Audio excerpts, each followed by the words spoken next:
What's up, y'all? Welcome back to my channel. My name is Keon, and we about to get into some conspiracy videos.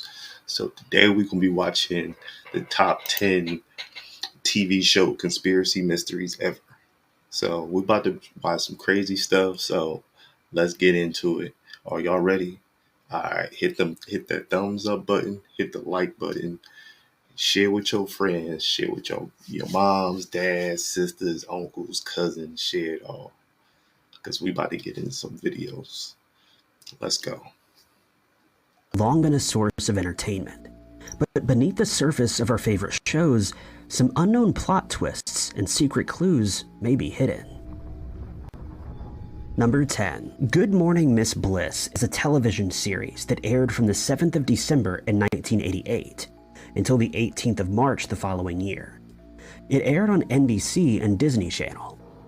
The show was a precursor to another series called Saved by the Bell. The show centers around Carrie Bliss and her 8th graders, including Zach Morris, Lisa Turtle, Samuel Powers, Mikey Gonzalez, and Nicole Coleman. In the show, Zach played an 8th grade student at the John F. Kennedy Junior High School in Indianapolis, Indiana. He was a troublemaker, but definitely not. If y'all seen this show, leave a comment below. I want to see if y'all seen this show before, or if y'all recognize these things in this show. Just leave it in the comments below. Let's get back into it. Man. Not the popular kid.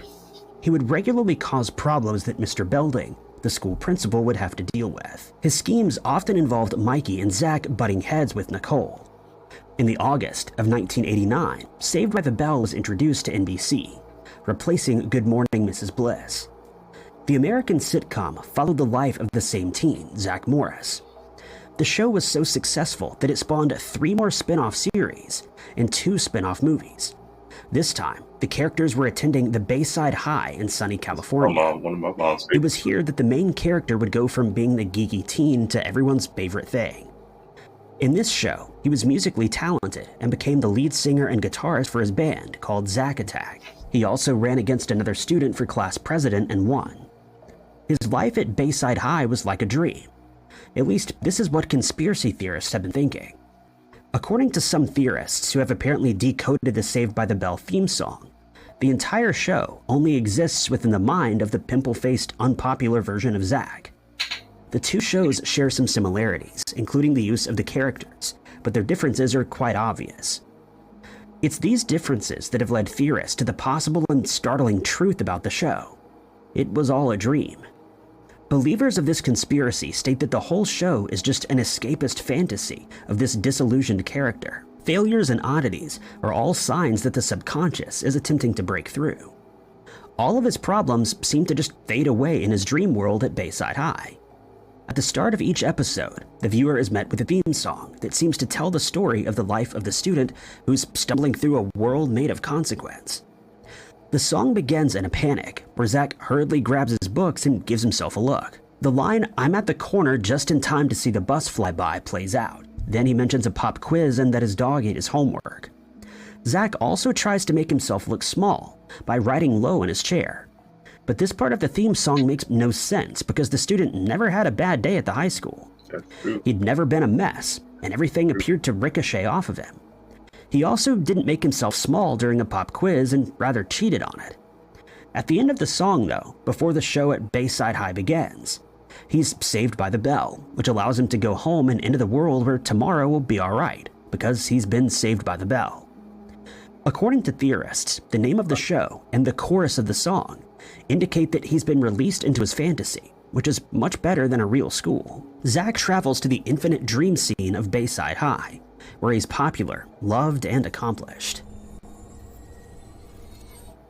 Number 9. On the 20th of September in 2002, a cult classic science fiction TV series called Firefly premiered in the United States and Canada.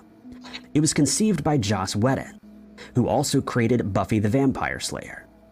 The show takes on a futuristic setting and is modeled after traditional Western movie motifs.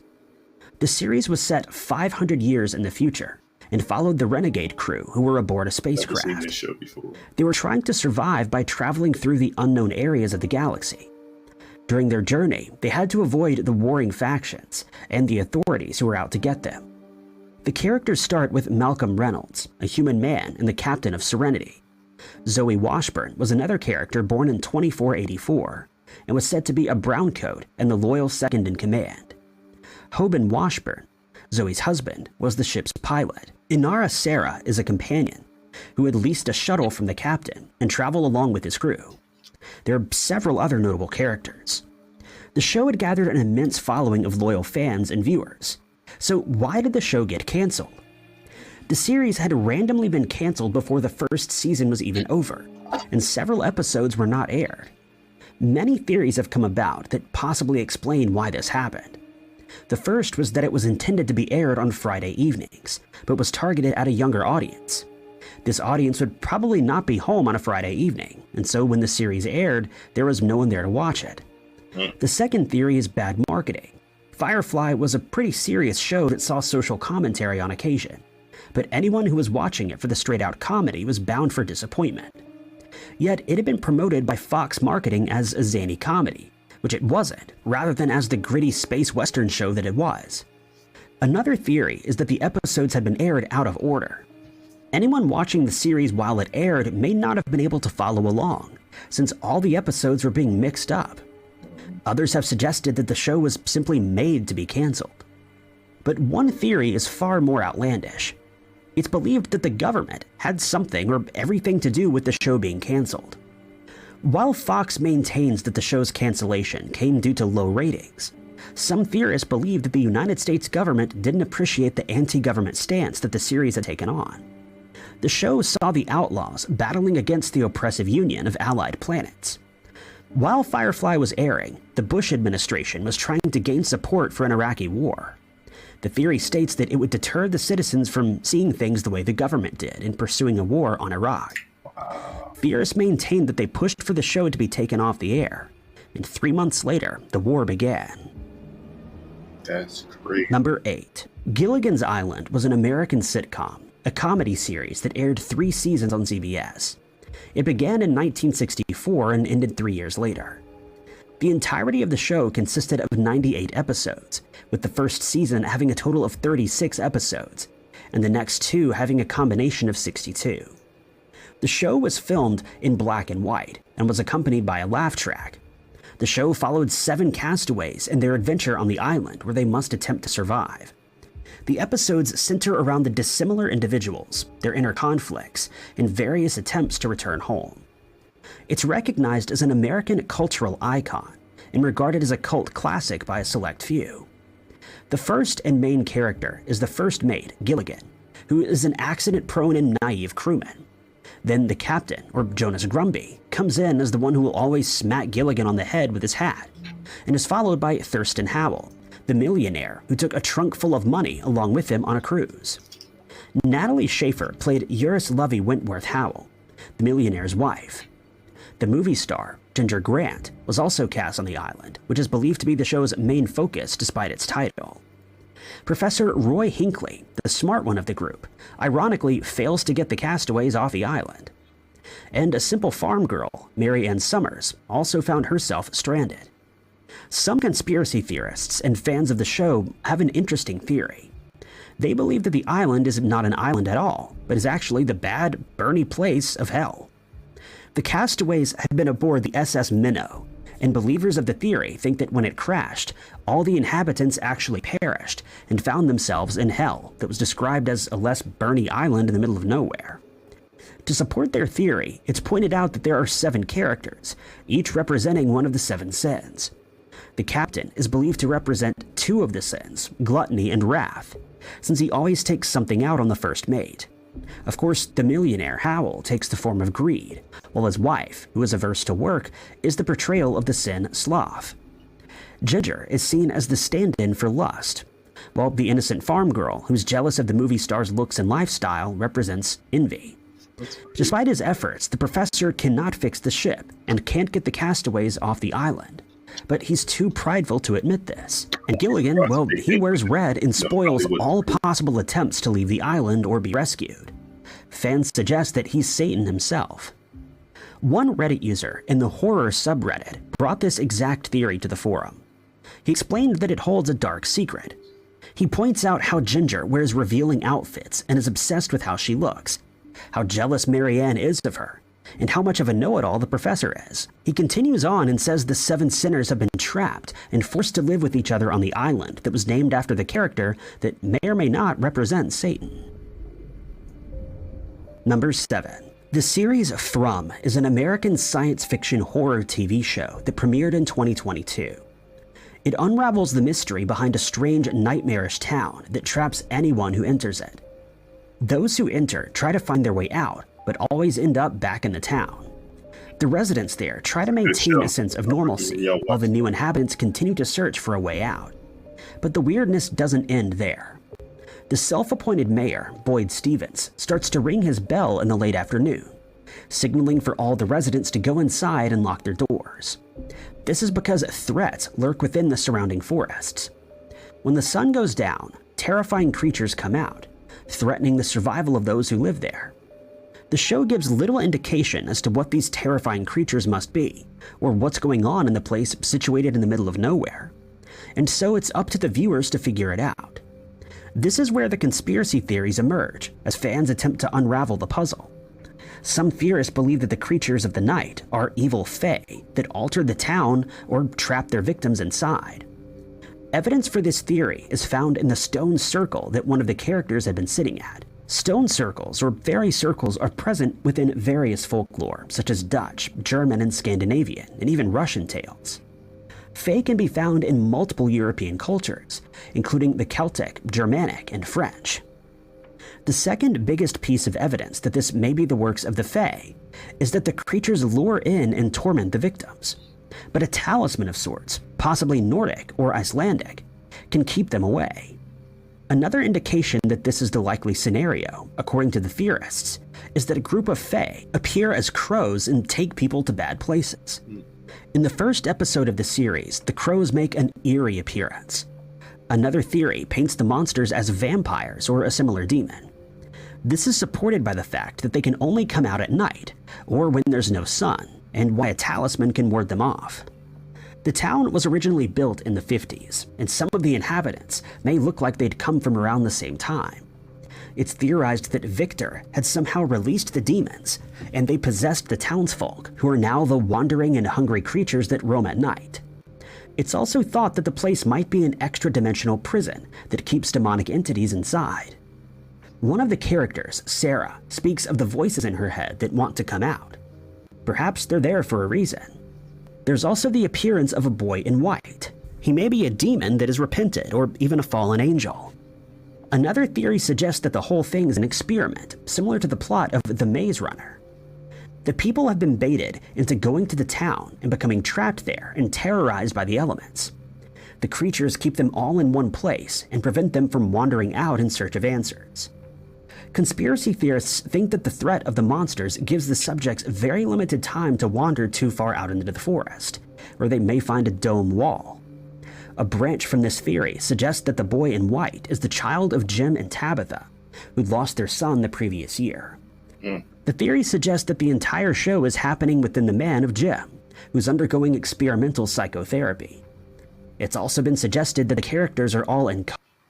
And I'm currently watching this show right now, so all of this stuff is kind of like wow, I didn't even because I've been trying to figure out the whole plot of where do these monsters come from, what are they there for, things like that. So I'm trying to figure out as well, and the new season's about to come out, so I'm kind of anxious to watch that. So we're just going to see where this show takes us. But like I said, I like this show. I definitely recommend to watch it if you guys are into, horror type things and stuff like that. But let's get back into the video. Let's check this thing out. Comas, or that the town may be purgatory. Some think that if they wander beyond the borders, the characters may find another town exactly like theirs. It's also been simply proposed that the people are not stuck there, and could probably leave using the water, since there have been various allusions to water in one of the characters' dreams, Ethan's Chromknuckle story, and even Boyd's boatfish. The nearby lake may hold more than just water. Number 6. Friends, the much-loved popular American sitcom, aired on NBC back in 1994, all the way to 2004. The show won 6 Emmy Awards and centered around 6 young adults who were either neighbors or roommates in the Greenwich Village of New York. It revolves around each character's adventure in finding their sense of belonging and commitment while maintaining a humorous feel. The show had broken hearts and called for celebration. The characters included Monica Geller and her brother Ross, a paleontologist. Rachel Green grew up in a wealthy family and worked as a barista at the local Central Perk Cafe for a while. Joey Tribbiani plays the buffoon along with his partner in crime, Chandler Bing. Then we have Phoebe Buffay, the main focus of this TV show conspiracy theory. As the show progressed, each character would become a household name. Each of the characters have distinct personalities, but Phoebe comes in as the wild card of the lot. Viewers of this sitcom don't know much about her past. All that's known is that her father walked out, her mother passed away, and she had an identical twin sister named Ursula. But beyond these few facts, very little is known about her character, which brings us to the first conspiracy theory about her. The character was a secret American spy. One supporting fact of this theory is that she could speak multiple languages and had no trouble pronouncing some difficult names. She also managed to charm a foreign diplomat and spoke about international affairs.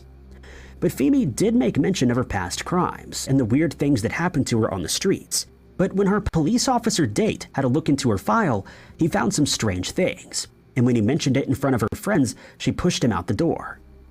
Adding to this is that Phoebe had also lived for quite a few months in Czechoslovakia during the Cold War. Wow. This isn't the only outlandish theory about the show or about the character. Her family issues and trauma make her the perfect target for darker theories such as this one. Some fans believe that the show was nothing more than the product of the beloved Phoebe's imagination. Back in 2015, the theory found its way onto Twitter. It indicated that after she left on her own, Phoebe had to resort to living on the streets, mugging people to survive and being arrested at least once. She then met Monica and they became roommates. But what if that didn't actually happen? The author of this conspiracy explained that what if, for all 10 seasons of the show, she'd been looking through the window of Central Perk, watching the lives of the other 5 characters, and projecting herself into their lives. All she ever wanted was some friends. The conspiracy was angrily shut down by co-creator Marta Kaufman, but the theories have some valid aspects. Details of the character's life are rather inconsistent, but the theme of her history remains tragic for such an eccentric and lighthearted character. That's deep. Number Real 5. deep. Yet another cult classic was Full House, the well-known American sitcom that aired in the 80s and 90s. It consists of some wholesome humor and heartfelt moments. The endearing characters have captured the hearts of many viewers. The show was created by Jeff Franklin, Thomas L. Miller, and Robert L. Boyett. The scene is set in San Francisco and follows the life of Danny Tanner, a sports anchor. Bob Saget played his character, and he takes on the role of a widowed father of 3 daughters, including DJ, Stephanie, and young Michelle, who's known for her catchphrase, "You got it, dude." The series begins with the idea that Danny had lost his wife, Pam, and now has to navigate parenthood alone and raise 3 girls. But he ends up enlisting the help of some of his close friends.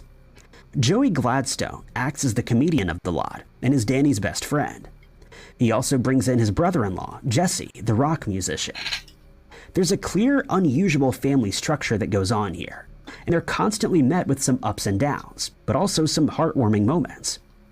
Throughout the years, though, fans have brought about some seriously odd and far-fetched theories about the show. One of the more popular conspiracy theories present here puts the biological parentage of the 3 daughters on trial. These believers have noticed that the apparent father, Danny, has brown hair, and each of the girls have striking blonde hair. Blonde hair is a recessive trait, and Pam, who is of Greek descent, also had blonde hair, which would put the likelihood of all 3 girls having blonde hair at 12.5%.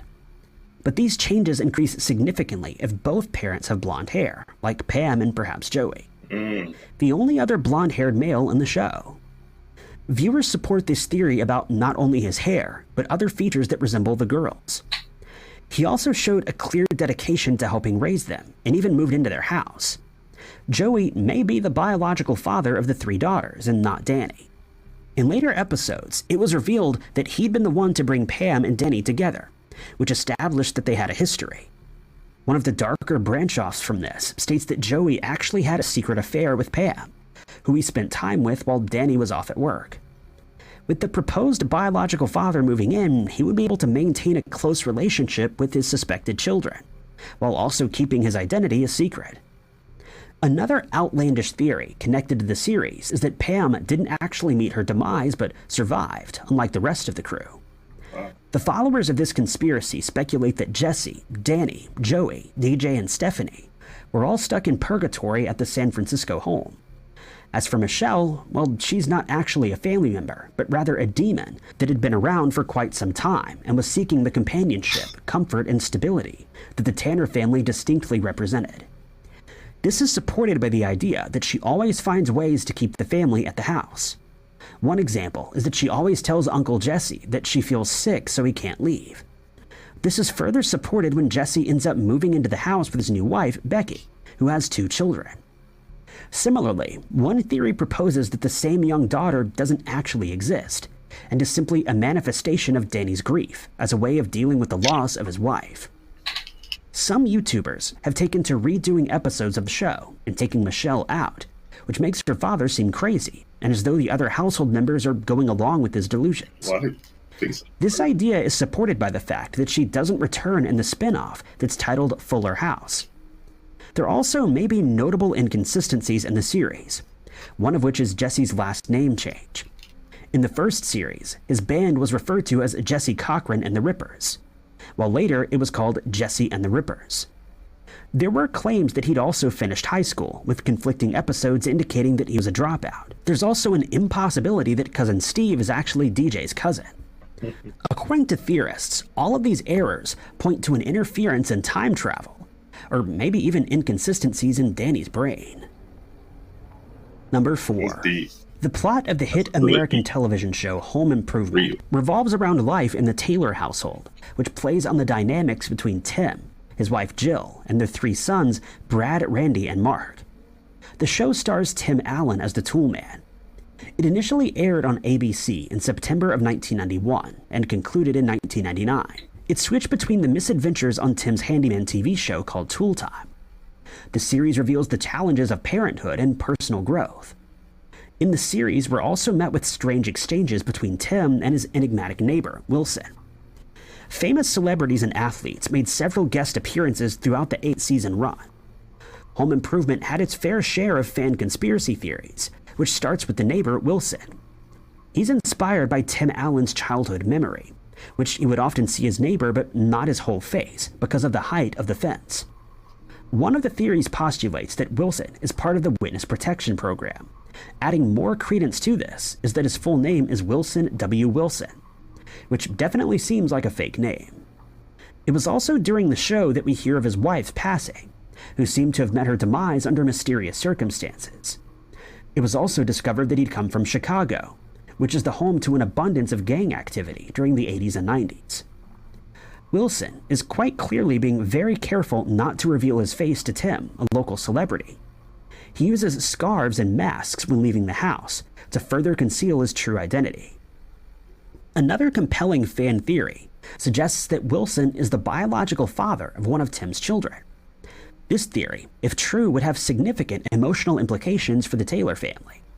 It could explain why Wilson is so careful to hide his face, not wanting the rest of the family to see the resemblance. This theory, like many others, adds a layer of emotional depth to the show, making us feel more connected to the characters and their stories. Number 3. Bluey is said to be the hit children's TV show of this era. It's an Australian preschool animated show created by Joe Brum. It premiered on ABC Kids in October of 2018 and can be found on various channels, including Disney Channel and Junior, as well as Disney+. The show follows the life of Bluey, the anthropomorphic 6-year-old blue healer. She has an abundance of energy and displays curiosity for the world. She lives with her father, Bandit, and her mother, Chili. She also has a younger sister named Bingo, who often joins on the adventures. Bluey and Bingo regularly embark on some imaginative games together. Other dog breeds are featured in the show, such as golden retrievers, Pomeranians, poodles, and dachshunds, each of which is represented by other characters.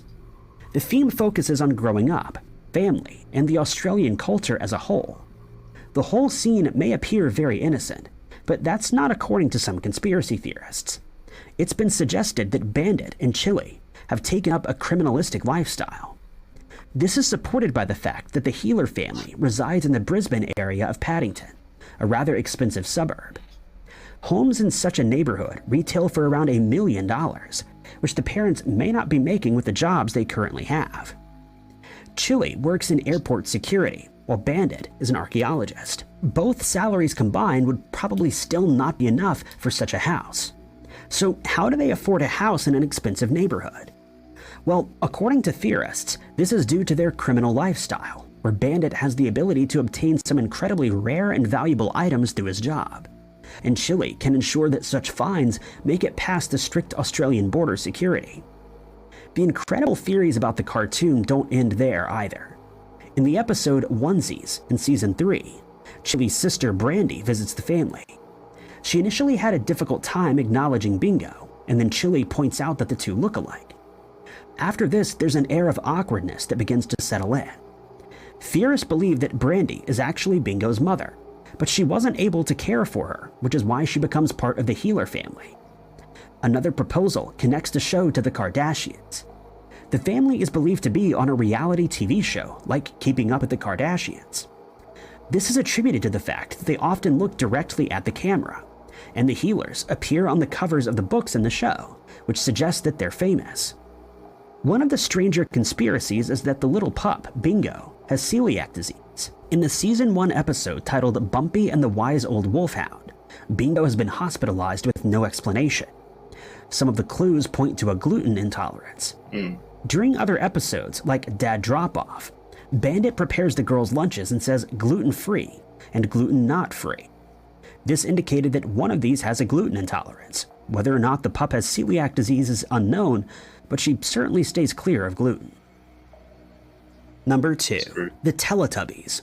Who would have thought that the most innocent of children's shows would find itself on the list of strange conspiracy theories? The Teletubbies was a British children's show that followed the lives of 4 colorful characters.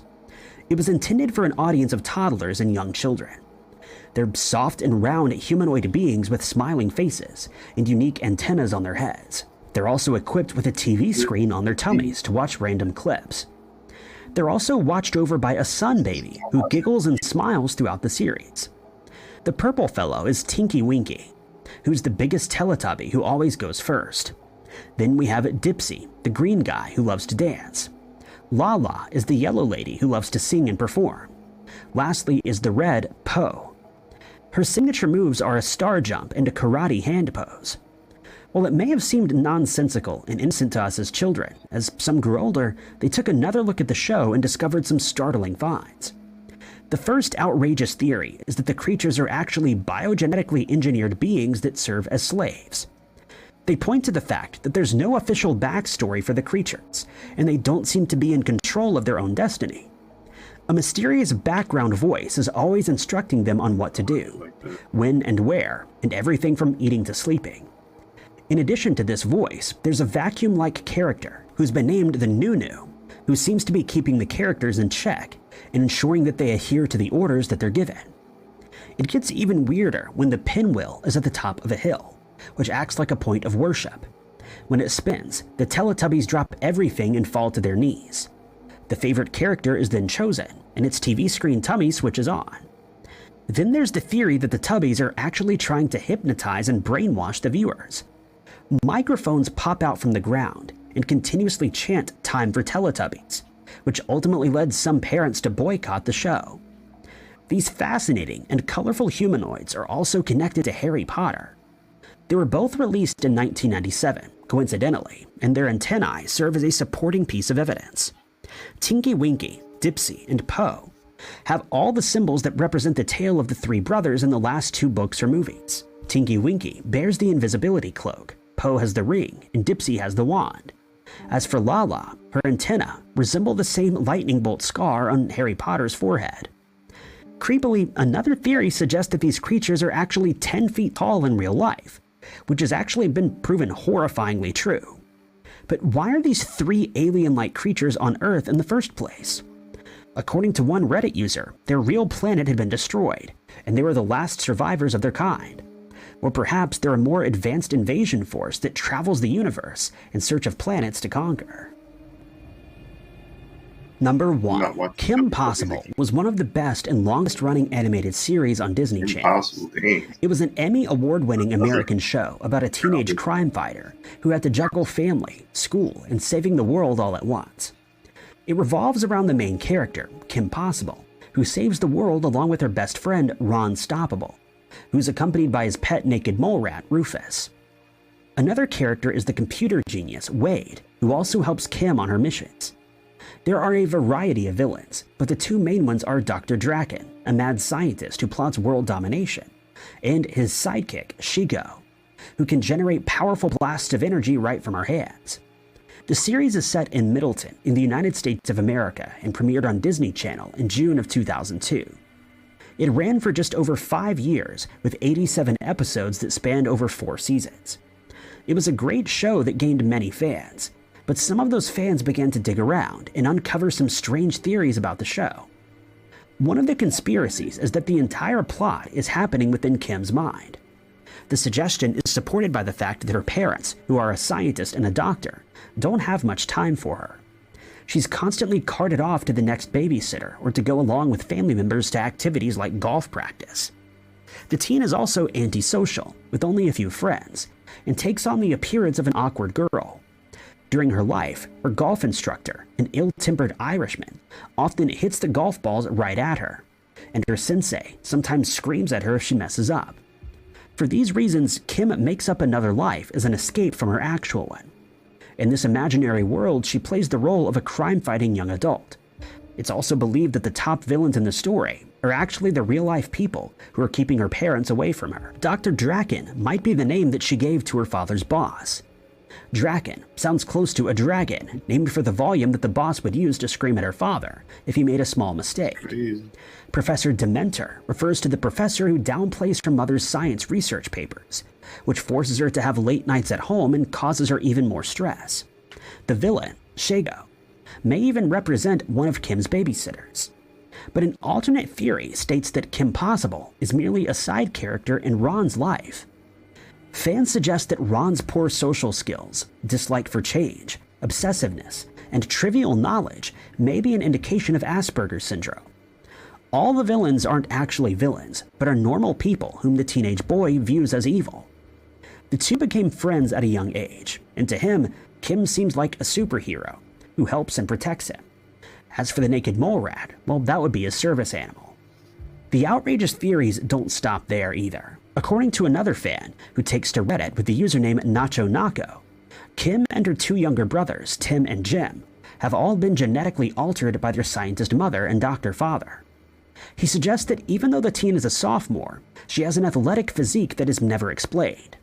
She's never seen working out or engaging in any exercise except for one episode, when she's given Shigo's powers.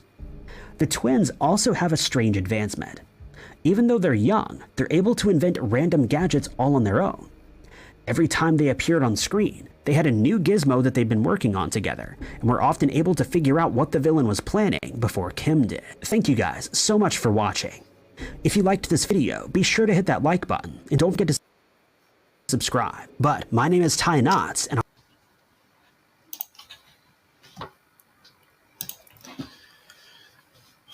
All right, that's it for the videos. Out of all of those videos, which cartoon or show that did you like the best out of all of those? Um, I think mine was probably Saved by the Bell. That was probably one I watched the most out of all of them. I liked them all though. I seen them all except one. I think it was Fire Fairy or whatever it was. Never seen that one, but I've seen all of them. And I'll probably say Saved by the Bell is probably the one I watched the most. But yeah, whatever show y'all liked, leave it in the comments below. And Yeah, don't forget to share this with your friends, family, cousins, uncles, because we're gonna be dropping a lot more, um, um, probably daily. So just keep that bell notification up. I want to thank y'all for watching the video, and I will see you on the next one. Peace.